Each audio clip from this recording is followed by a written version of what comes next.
Ever feel like the resources and advice out there for women are missing something essential? I thought so too, which is why I created She Said, She Said. I'm Laura Cox Kaplan. Making a real impact takes more than just passion. It takes the right mindset, the right skills, the right investments, and the right community. On this show, we dive deep. We uncover the secrets to building influence, navigating tricky relationships, and staying true to ourselves even when it's tough. I also throw in my own favorite productivity and life hacks, things that have shifted my perspective and might help you too. Wherever you are in your journey, my goal here is to leave you inspired to define success your way and to help you build the confidence you need to tackle your biggest goals. Subscribe today and let's unlock your full potential, your confidence, and your greatest influence. Hey friend, welcome back to She Said, She Said podcast. I'm Laura Cox Kaplan, and I'm so happy to have you here. I want to start today by posing a question to you. Have you ever thought about the power of the everyday words that we use? You know, it's so easy to take language for granted, but the truth is our words have a kind of quiet but constant influence on how we think, how we feel, and also how we connect with each other. Just think about how a kind word or a text from a friend can really brighten our entire day, while maybe a careless comment, even a throwaway comment, might linger in our minds and might shape our self-perception if we let it. Language might even feel at times like a bit of a magic trick. You know, the right words at the right moment can shift our perspective and transform a challenge into an opportunity. That is the power of everyday language, and it's something that we're diving into today.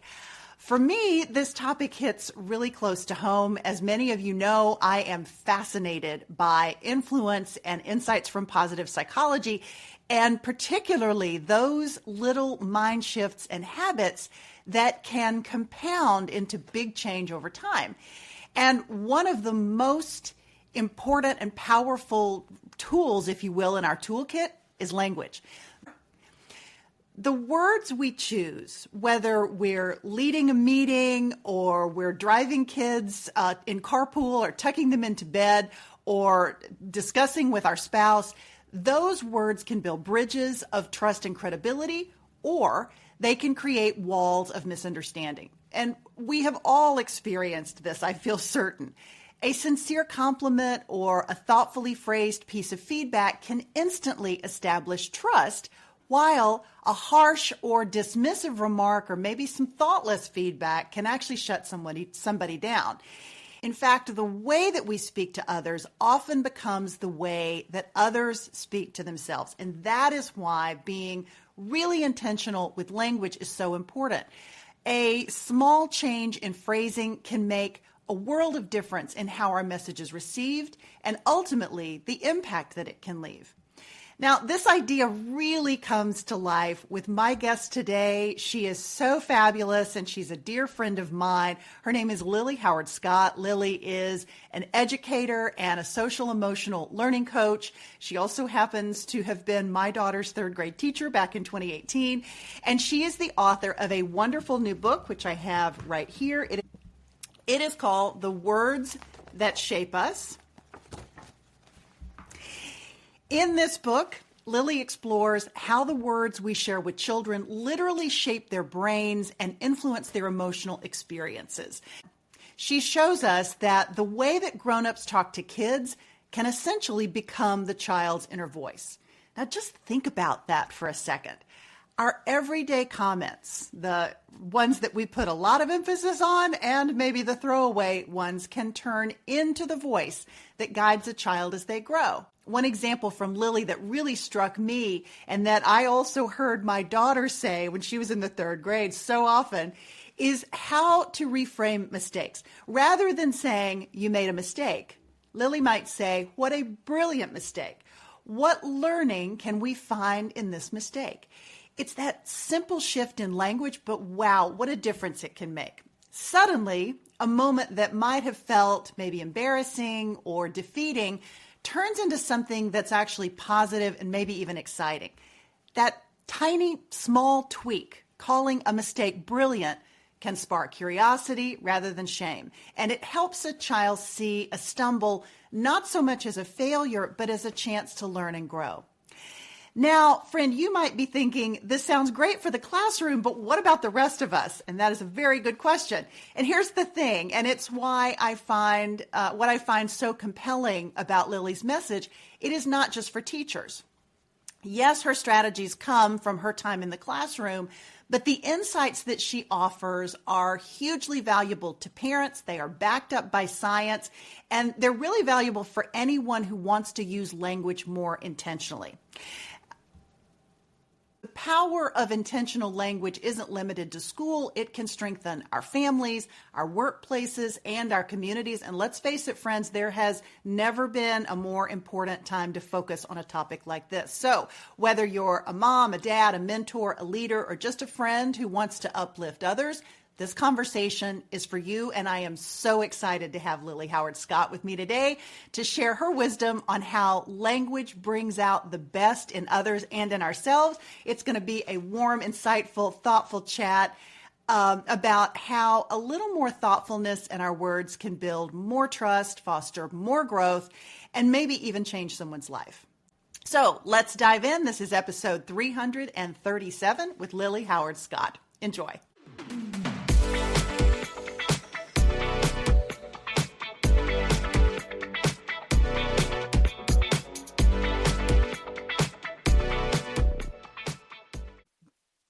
Lily, my friend, welcome to She Said, She Said. It's so wonderful to be here, Laura. Thank you for having me. Well, I am thrilled to have you. I love this book. I mean, I love you, obviously, and have known you since about 2018 when you were my daughter's third grade teacher. And I was so wowed and so inspired by the incredible job that you did and just a really interesting, I found, approach that you were taking to these students. You have since written this fabulous book, which I have right here. It's called The Words That Shape Us. It may be backwards for people, but I'll put a link in the show notes. But Lily, talk about why this book and how it came about. So let's see. I think now I support teachers and caregivers around the country with literacy learning and social emotional learning, but I'll always identify as a third grade teacher. I love being your daughter's third grade teacher. And as a teacher, I taught in the classroom for about a decade. I think one of the first truths that became clear to me is that how kids feel at school is always tethered to how they do at school. Their capacity to take risks, navigate challenges with a regulated nervous system or a dysregulated nervous system. And that over the years, I came to discover that the words and phrases that kids had access to seemed to play this big role, of course, in the way they spoke to each other, but also just in the way they spoke to themselves in moments of challenge throughout the school day. And over the past 5 years, as I dove into more research around this, I have just been so excited to sort of discover that the words and phrases we have access to as kiddos and as grownups can, shape our brains on a cellular level, invite us to create new mental concepts, influence our emotional experiences. So I think while any parent or teacher will tell you that they hope their words matter, I think in really hopeful and optimistic ways, it's been lovely to discover that words matter even more than we realize. Absolutely. And at this particular moment in time where I think so many of us are feeling such heaviness, there's such darkness, and I think maybe less attention being focused focused on the language that we're using and the impact that it can have. I feel like your work is so incredibly well timed. Let's talk, Lily, for a second. A little bit about the science, because I think most people may not be as aware. I mean, intuitively, I think a lot of what you're saying makes perfect sense, right? Yeah. But let's talk about the science and why this actually works. Because Yeah. it kind of seems like a magic trick at times. It does. So a lot of the book is rooted, it's rooted in research from all sorts of people, but primarily Lisa Feldman Barrett, who's a Mm. neuroscientist at Harvard and Northeastern, and wrote this groundbreaking book called How Emotions Are Made. And Susan David's work, Andy Clark's Right. work have also sort of confirmed what she's discovered. But something she writes in her book is that emotions don't so much happen to us as we make them. They are they feel like they happen to us. We'll feel like a tidal wave of jealousy, or it feels like an avalanche of self-doubt, of course. But our brain, our those emotional experiences are rooted in how our brains predict, in the nanosecond. And our brain's predictions are rooted in our previous experiences. And what Barrett discovered is that the words and phrases we have access to can seed how our brains predict, how Mm. our brains perceive threat and safety. So if that's true, then if language seeds prediction, then the language that we all have access to can help us predict in more healthy ways. So an example I often give about this is, if you could imagine a kiddo who, rooted in previous experiences, has a brain that is wired to predict, this is not safe. This is not good, when that child makes mistakes. Maybe a grown-up in their life has made them feel ashamed or yelled at them, something like that. Mhm. If they have a teacher or a caregiver who says to them something like, I have a secret to tell you. If you really sit with your mistakes, if you can brave that discomfort, that opens the door to the most brilliant learning of all. So No. I'm going to call your mistakes every time I see them. Oh, what a brilliant mistake. I bet you can sit with it. I bet you can find that learning, because the way we talk to kids becomes the way we talk to ourselves. If that child begins to use that language as self-talk, so they notice a mistake, and instead of Mhm. feeling kind of like a jumpy stomach and clammy hands and, oh gosh, let me make sure nobody notices, they say, no, no, brilliant mistake. What can I find here? Barrett calls that an energized determination. It's like a Mm. decision to sort of recategorize that experience, which in turn seeds that child's brain to predict differently, to remember, actually, I'm safe, I'm good. And so, of course, this doesn't happen immediately, but over the course of a few months, when that child tucks that language away, they might actually develop the capacity to really learn, from their errors, which, as Carol Dweck shows us, leads to the most powerful cognitive growth of all. So that's just a small example of how language can seed prediction in a really beautiful way. Yeah. I remember hearing my daughter come home from the third grade and talking about brilliant mistakes. And I thought, okay, wow, this is really something incredible. Was there a moment where you kind of discovered in the classroom, or maybe a story that you can tell us about seeing that happen in real time, seeing that shift in that Oh, child? yeah, absolutely. Well,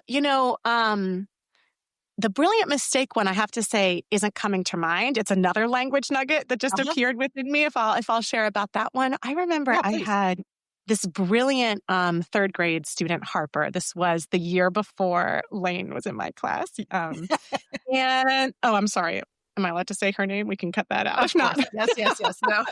but anyway, Harper. Harper was a really high achieving student. And I remember at the time I was sort of thinking about this idea that dysregulated anxiety often just looks like a behavior issue, right? I say that in Uh-huh. Right. quotation. And regulated anxiety can sometimes look like really high achievement. And she just was above grade level in every way. She was sort of this glittering, charismatic person. And I remember introducing this sort of idea to her of a wisest self, of like a leader of her brain that could choose what thoughts and feelings to amplify and what to quiet. And I think perhaps I had told myself, oh, well, everything must be hunky-dory for her. She seems to glide through her school days. But she wrote this poem between what she called the name she gave for this sort of strongest, truest, wisest part of herself was her president decider. And it was what her president decider would say back to the pressure she feels to always raise her hand first, to always get that right answer, to always show how she's on top of things. And I remember reading the poem and realizing, oh, without that language, this idea that our minds are cacophonous places, but her president decider gets to be the leader, she Mm. might not have actually spoken to herself with the sort of gentleness that I'm seeing here in this poem. And that was a reminder to me, okay, language can open the door to all sorts of new patterns of thinking that just weren't accessible before. And she began to be pretty open about how, well, she listens to President Decider, and President Decider says, you don't always have to do your challenge work. And I remember being sort of deeply moved by that. And that was an example to me of how just two words could change how a child talks to themselves. Yeah, that's amazing. That's absolutely amazing. I'd love, Lily, if you would sort of dig in a bit to how, we are struggling as a country. There's a lot of anxiety. There's a disproportionate number of kids who identify as being anxious. And they would say about themselves, I am anxious, or I am struggling with anxiety. And this is true of adults as well, right? Maybe let's talk a little bit about the impact potentially that you see of a greater focus and more attention paid to language and the potential impact that it can have on a generation of kids and adults who are feeling this tremendous anxiety. Oh, that's such a beautiful question. I mean, I'll share about one language nugget in the book is inspired by my favorite poem. You likely know it, "The Guest House" by Rumi. Of This course. being human is a guest house, every day a new arrival. I think for kids, and quite frankly, sometimes for me as an adult, we just really need this reminder. We are separate from our feelings, and feelings are visitors. They come and they go. And I think when a child feels like overwhelmed. It feels like a feeling of self-doubt or worry is like permeating their fingers. It's like a wave within their whole torso. Do you know what I mean? It can be Yes. very hard for that 8 or 9-year-old to remember.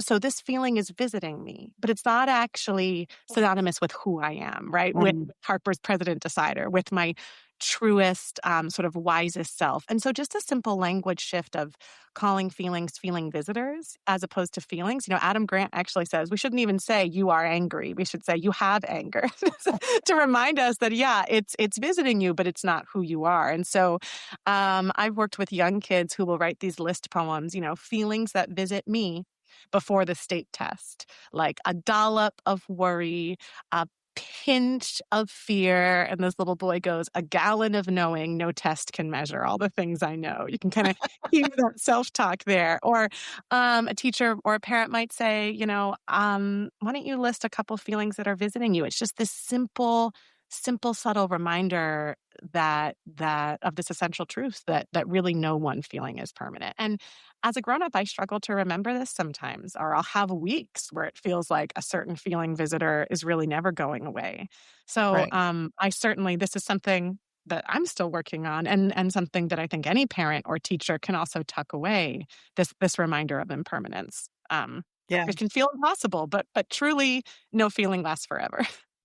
Yeah. I think that was, it's a big part of why I was so moved by so much of the book, because obviously it's written for educators, but it's also written for parents. But it's also written for just humans, right? Anyone who's existing in this world is going to have these feelings and these times that it requires a lot of effort, I feel like, especially right now, to work hard at regulating yourself and focusing on what you're talking about, which can be things that sound almost too good to be true. They sound so simple, and yet they can have this profound impact on children and on adults. And I just find that so miraculous. I mean, it is sort of a miracle. I think, everyone's panicking about attention these days, right? As we should. I think it's Gloria Mark's research that says like our attention span has just been chopped in half in the past, 10 years. I find myself like itching for dopamine hits from my phone all the time. But I think a lot about what David Foster Wallace wrote in his beautiful essay, This Is Water, which is that learning how to think means learning how to choose what to pay attention to in your own mind. So this idea that actually we can reclaim sort of where our thoughts go a little bit, we can reclaim what we choose to amplify within us, what we choose to quiet. And not only when it comes to managing the hard stuff, but also when it comes to just looking for beauty. I'd say the most idiosyncratic language offering in the book, but one that I found most useful is this idea of turning on your birder mindset. Like a birder Mm. just walks outside and looks for beauty. And you might not see a great horned owl, but if you look closely at a pigeon, you will find beauty in that, purpley, blue, green, shimmery part of the neck. And the idea of like moving through your days trying to be awake to what is a micro moment that is funny or gorgeous or strange to me, we really kind of find what we look for. And when I'm when I'm having a hard day, I try to remind myself, turn on my birder mindset, turn on my birder mindset, and I'll notice that my toddler has like two new freckles that I didn't see, or I'll overhear something in line that brings me a little joy. And so I think that yeah, back to Wallace's point, we can kind of all be a little bit more deliberate about where we focus our attention, and how Yeah. we can point it towards things that bring us joy, or Yeah. point it towards self-compassion. Yeah. I'm also struck too, there is this sort of the notion of being aware of the beauty and the awe around us and making sure that we're carving out the time to really be present and really pay attention to what's happening, whether it's, birds or trees, or certainly getting outside is great, but just little things around you. And then I think the sort of maybe adjacent to that is also this idea of gratitude. Talk a little bit, Lily, about where gratitude fits into this and sort of how you think about that combined with this very intentional language. Oh, that's a beautiful question that no one's ever asked me before. It's funny. I think that gratitude in this moment, for whatever reason, can have a little stigma to it. I'm not sure where it comes from. Maybe it's Interesting. because people have heard about, make a gratitude list, et cetera, for too long. But I think that the reason why people keep talking about gratitude is because it really works. And the idea of being awake enough to your own inner life and to your surroundings to not, you know, to not ignore these small flickers of beauty around you, that make you feel just a little dollop of gratitude, that is self-compassion, that is self-care. I think sometimes Right. people think, well, I already know what I'm grateful for. Yes, I know I have a roof over my head. I know I have X, Y, and Z, but what I'm talking about is a little bit more subtle, that when you really, Ross Gay says this, the more you search for delight, the more delight you find. That Mm. when you, for instance, say to your child, okay, we're walking to the deli. I know you've said you're bored, but we're both going to turn on our burner mindsets and we're going to keep what we notice a secret. And when we get there, let's just share something that delighted us or something that we wondered about.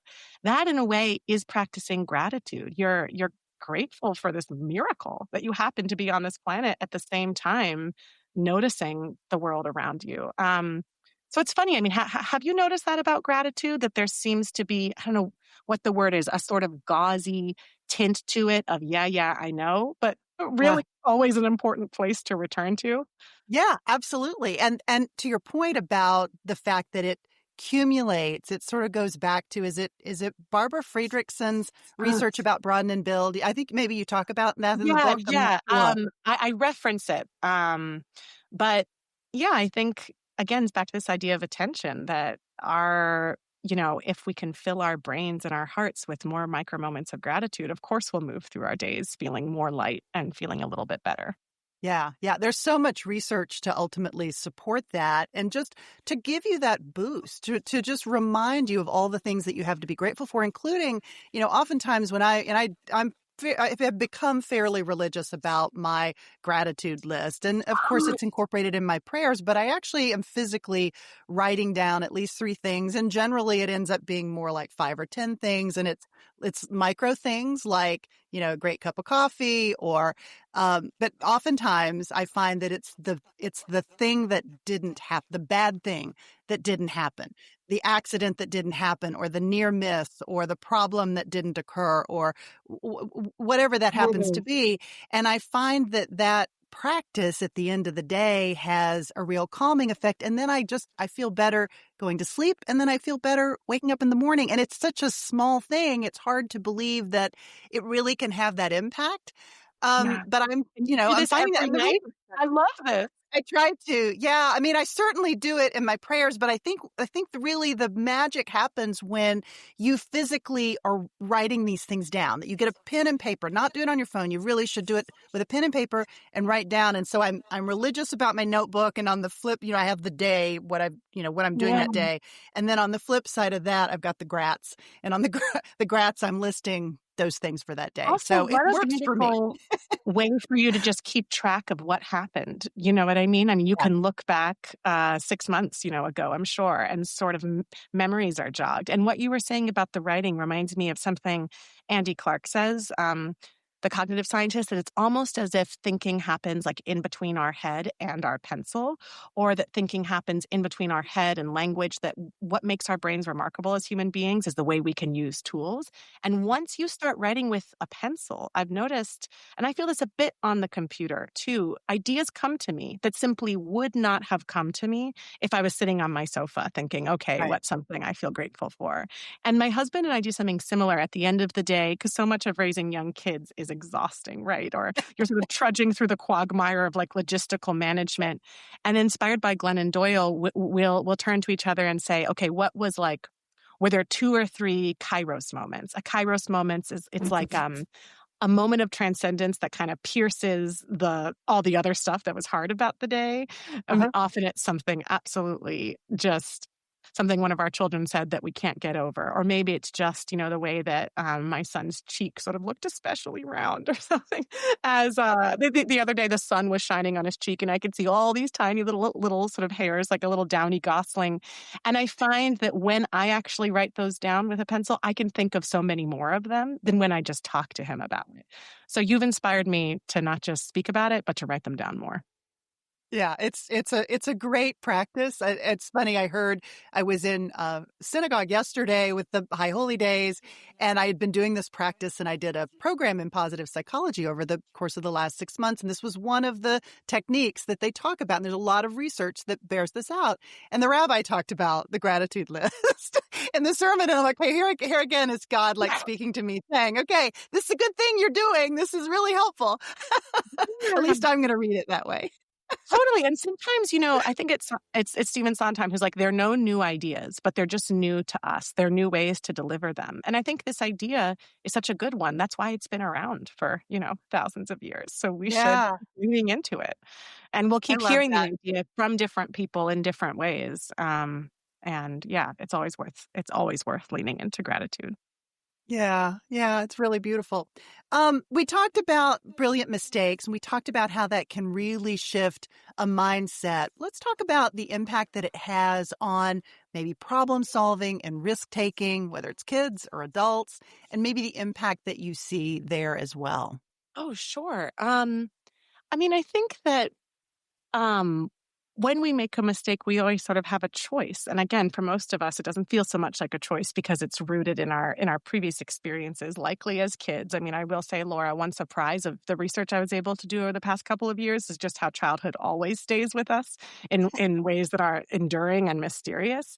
But when we feel that pang of shame or that urge to sort of not look at the mistake, that the consequences are pretty big, that cognitive growth doesn't happen by simply noticing a mistake. It happens when you actually have the capacity to sit with it, like truly investigate it. Mm. That's when the neural pathways form. That's when the synapse fires. It's you've got to have the capacity to sort of endure hanging out with that mistake for a while. So I think whether it's perhaps a moment in which we hurt somebody who we love, or a moment in which we didn't communicate something in the way that we hope to, or maybe sort of just more literally a big old mistake, no matter where you are, if you're a kiddo, if you're a parent, I make mistakes all the time as a parent. If you're running an organization, just having the strength to sit with it, to name it, and then to follow up and go repair with Yeah. the other people who perhaps might have been um, affected by that mistake. Something I've really been thinking a lot about when it comes to mistakes, in terms of people just wounding each other emotionally, is the power of that repair. That when you have the strength to sort of not gaslight somebody and say, "Hey, actually, the way that I behaved, I can really see how that might have affected you in this way," that you are sort of rewriting the story of that hard moment with that other person, that their memory of what happened shifts when we have the strength to go back and try to repair. And of course, Dr. Becky Kennedy talks a lot about that. But um, I think that's just worth taking away, that mistakes can happen in all sorts of realms, and the capacity to sit with them and to go try to repair them is such a beautiful thing for all parties involved. Yeah. It's a beautiful thing when, a person recognizes the error of his or her ways and they go about to repair that relationship or to right that wrong. But what about in those circumstances where you have a child that feels that they're being bullied, that he or she is being bullied, that there's something bad happening, but it is a difficult problem to stop or fix or get to the bottom of. Talk about how Hmm. to guide that child to deal with the emotion when the fix is something that's harder to achieve or maybe impossible. Does that make sense? Absolutely. Some language that has really helped me there, and I do reference it in the book. It's rooted in Dr. Ross Greene's work. Mm, He says kids do well if they can, which doesn't knock you off your chair till you consider the alternative, which is kids do well if they want to. mm, And so the idea, I think, something that can be really empowering to a kid who's feeling hurt by another child is to remind them as much as you can, this hurt that you're feeling is very real.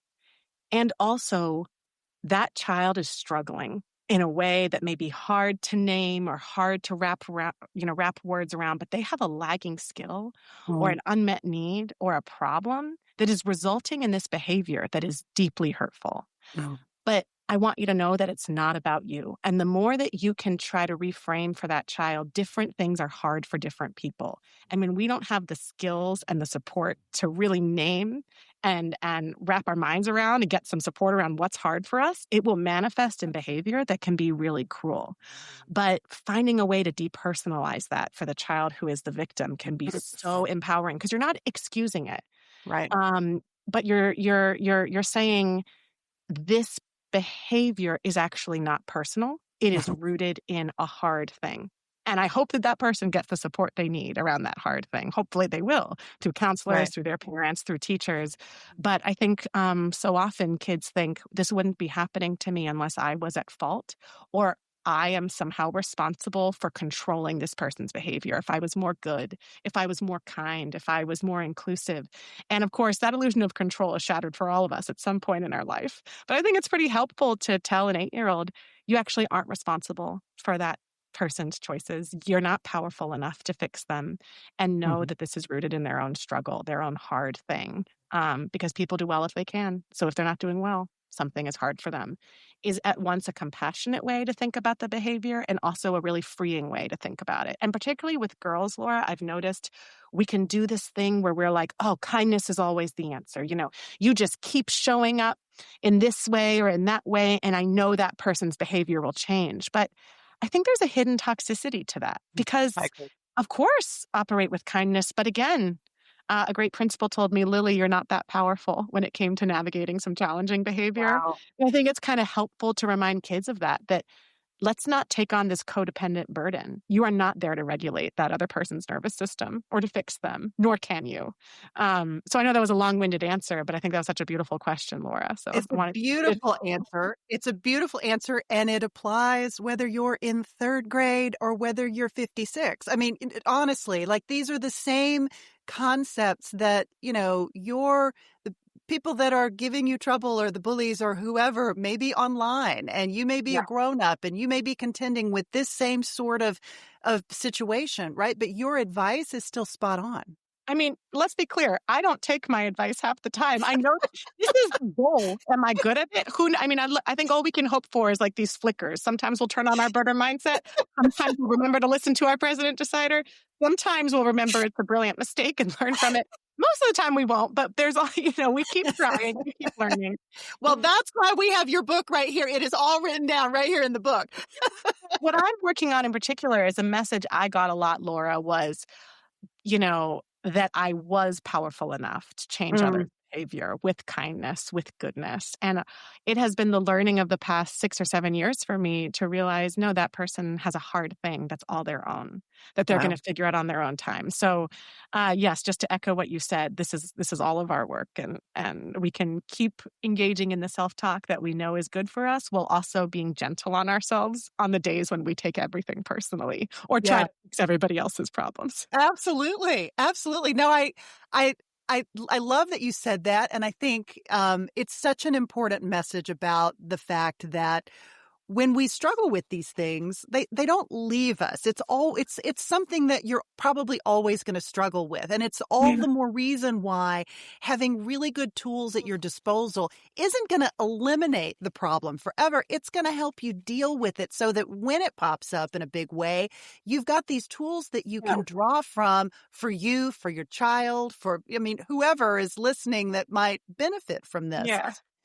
To that end, I'm sure that I've got, moms, people listening thinking, oh my gosh, I would love to have this in my school. I would love to expose, my child's teacher to this, or I would love to know more. Maybe talk a little bit about how people might be able to work with you and maybe other programs that you have underway to kind of help spread the word about the power of language.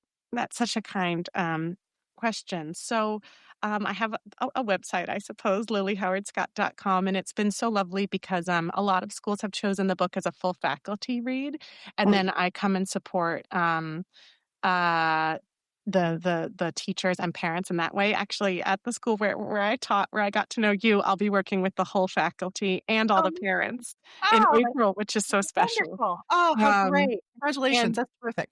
Yeah, and what's been really lovely is when parents, when there's a moment to connect with parents separately. Often it's an evening talk or workshop, and then with teachers separately. Yeah.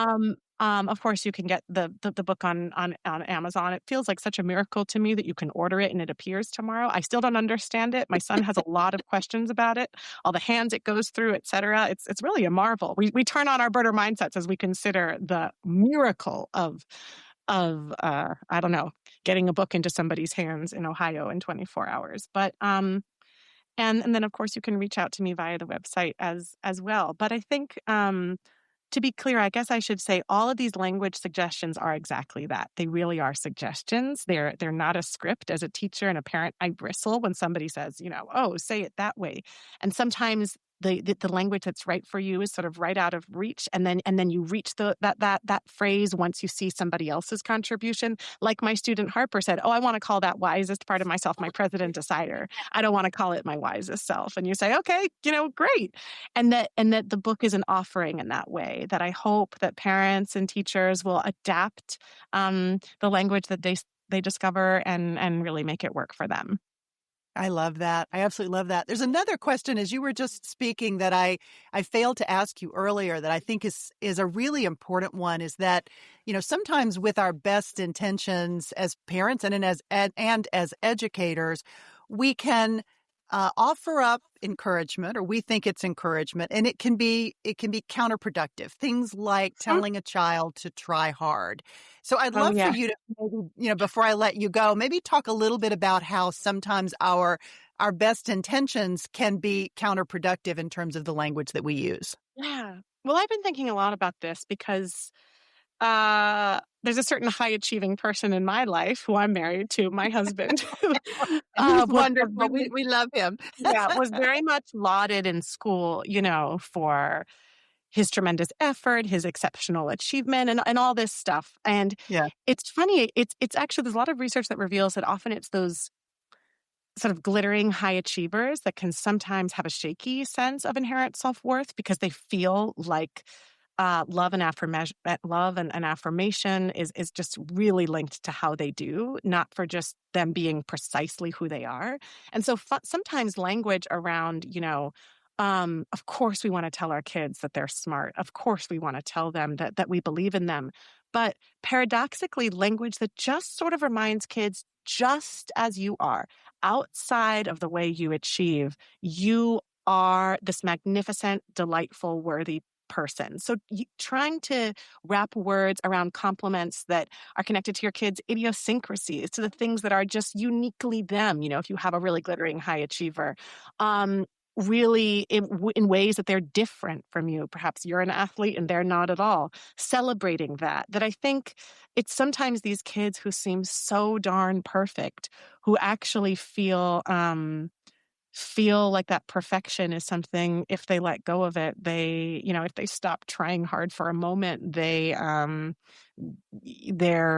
sort of won't be as beautiful in your eyes. And it's funny Yeah. that the try harder thing is, I think, rooted in the special educator in me. I taught in an ICT classroom for a long time where a third of the kids had IEPs, individualized education plans. And I do believe that for the most part, kids are trying as hard as they can. It may not look like trying in the way that we think trying looks, but if they're refusing to start their work, if they're getting under the table, back to this idea of different things are hard for different people, that's kind of a mask that they're, trying on because something is hard for them about Right. getting started. And I've started saying, instead of saying, when I see a kid with a pencil who won't get started, instead of saying, I believe in you, go, go, go, I'll say, different things are hard for different people. Tell me more about what feels hard about getting started. And the kid Mm. might say, oh, today my mom said that my sister is the writer in the family, or I don't know how to make this letter, or I just don't have an idea. And depending on what they share, I'll give them a different strategy. Like I'll support them differently. So just normalizing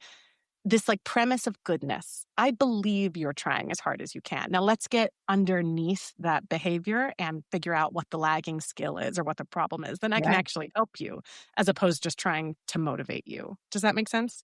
It makes perfect sense. And it's just such a smart way of thinking about that because I'm reflecting on both my own children, but also other children that I've interacted with and how you see those behaviors and you don't quite know. I mean, many people are not well equipped to know how to do that or even have had that sort of epiphany of what you just said to really reach that child, meet them where they are, right? Somebody told me that as it relates to somebody that I was having challenges with, and it was the advice was meet them where they are, not where you are, not where you want them to be, but where they actually are. And I think that's true of children, and I think that's probably true of adults as Well, well. that's such a beautiful point because here's the other thing about parenthood, and it can happen in teachers too, is that there can be this blurring of personhood. Like, Mm. I love what Andrew Solomon says about this in his book Far from the Tree, that we shouldn't call it reproduction. This idea like, oh, our kids are copies of us. We should call it production. That I love that. children are these like mysterious, alien, wondrous creatures who, let's be clear, are not extensions of us. But when we feel like our kids should reflect our own glitter in some way, or that their ability to get, the fact that they're getting on the table and not doing the writing and everybody else was, that reflects on us as parents, that's when we lean into behaviors, and I've done it too, that do not reflect our wisest selves, where we put a ton of pressure on them, or we might even shame them in their hardest moments. But when we can just remember, actually, as you said, I'm going to meet you where you are because radically you are not me. Mm. Yeah. And as a teacher, I felt the pressure like, oh, I want to have the class where everybody, makes quote unquote good choices or is quote unquote high achieving. But no, again, I'm not that powerful. You are not me. And I'm going to release you to struggle in the ways that you struggle and to not get my stuff all up in that area. Then I can actually help you. Then I'm not panicking because I feel that you're reflecting something about me that I don't like. And so I'll often repeat to myself as a parent, Khalil Gibran's line, your children are not your children. They come through you, but not from you. And though they are with you, they belong not to you. And it sort of works for teachers too. Like your students are not your students. They're just their own wonderful people who you're spending the days with. And the more we can create that beautiful separation between our own sense of our own self-worth and their struggles, I think we can help them with more regulation and more open, just with a more open heart and with more compassion. Yeah. Oh, I love that. Lily, before I let you go, maybe talk for just a minute about what producing this book and spending time talking about these concepts has ultimately meant to you, and any changes that you've seen shift as a result of Yeah. continuing to do this work and really sharing it with more people. One surprise has been, I think, while I always have known that childhood really matters, when I read Dr. Bruce Perry's, he wrote a beautiful book with the inimitable Oprah Winfrey, What Happened to You? The more that I read about early childhood, the more I realized that like those first, it's 0 to 8, but really, if we're honest, 0 to 5, the language we hear and the care we receive can form the blueprints that can determine our thoughts and actions for the rest of my life. That really stuck with me. Just the importance of this sacred time as kids draw conclusions about themselves and their ability, and as their, amygdala learns to process stress, right? And as their prefrontal cortex develops, just that childhood matters so much in terms of how we think and behave later. And yet, ironically, we often think of early childhood or middle childhood as like the the stuff before the important stuff. Do you know what I mean? When really it Sure. just is the thing. Like, it's not the thing to get ready for the pressurized high school. It just is the thing. And the rest of your Right. life will be an adaptation to it. So that's an idea that really I've been carrying with me and thinking a lot about. And then I guess the second idea is that this idea of measurement, because I think there's so much. I know you encounter this, I'm sure, this idea of how can we show that something happened? How can we show that kids learned? But Jerry Mueller says in the Tyranny of Metrics, like much that is unimportant can be measured, and much that is important cannot be measured. And Mm. something I've been thinking a lot about is like, you offer this language and the kid may never use it in your presence. Like, you may never know if they've tucked it away and use it as self-talk. But 15 years from now, in a really hard moment, a kid may sort of look at a mistake with a little bit more self-compassion, or like remember that they have a wisest self that they can rely on, that can help them do the hard but kind thing when nobody else is. And that the language may reappear in ways you'll never see, but in ways that are really beautiful. And so I've been trying to really be at peace with that in a way, the adult who offered that language is kind of a part of those moments, even if he or she may never see them. Yeah. Oh, that's a perfect place to end. Lily, grateful for your time, grateful for you. It was wonderful to see you today. Thank you so much. It was wonderful to talk. Thank you so much, Laura, for having me on. I really enjoyed this. Oh, my pleasure.